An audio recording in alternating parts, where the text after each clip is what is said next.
Local 10 investigates debate over the best way to combat sea level rise. Miami Beach has been a pioneer when it comes to raising roads to keep streets from flooding. But the next phase of work is now causing a bit of controversy. As Local 10 investigator Amy Viteri shows us, some residents worry protecting streets put their private properties at a greater risk. It's like the ocean over here. You don't have to be a scientist to know we got to do this. We just have to do it in a way that respects the property owners. To raise or not to raise the street levels is once again at the center of controversy in Miami Beach in the next phase of stormwater projects.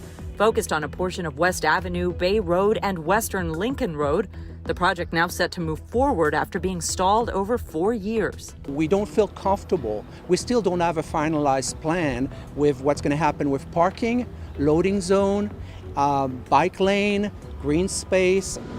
The project aims to address flooding from sea level rise and aging infrastructure. But business owner Stefan Genez and neighbors are worried over plans to remove hundreds of parking spaces and raise roads by as much as 2 feet, increasing the risk, they say, of flooding on their properties. As you can see, our garage goes down. The garage at Valerie Navarrette's older building already sits well below street level, and it already floods badly. The water was up to here. We lost all the cars, all the motorcycles. She worries raising roads anywhere near this property will make the problem even worse. We cannot raise in front of my building because we wouldn't be able to get in. Neighbors point to previous projects like Palm and Hibiscus Islands, where raising the roads left multi-million-dollar homes well below street level.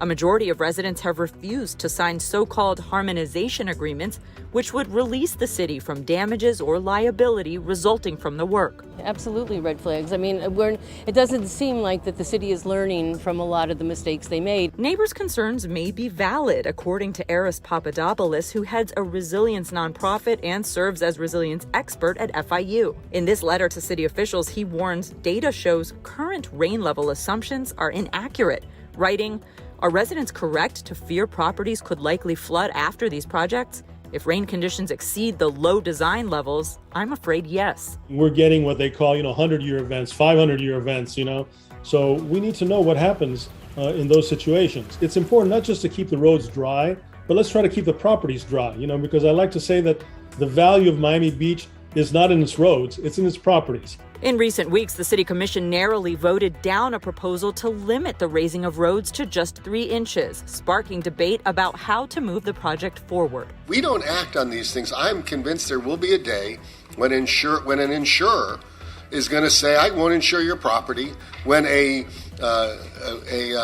bank will say, I will not accept a loan or you're in default if we don't take action now. Mayor Dan Gelber points to areas like Sunset Harbor, where the city says raising roads along with installing pumps has prevented dozens of flooding events.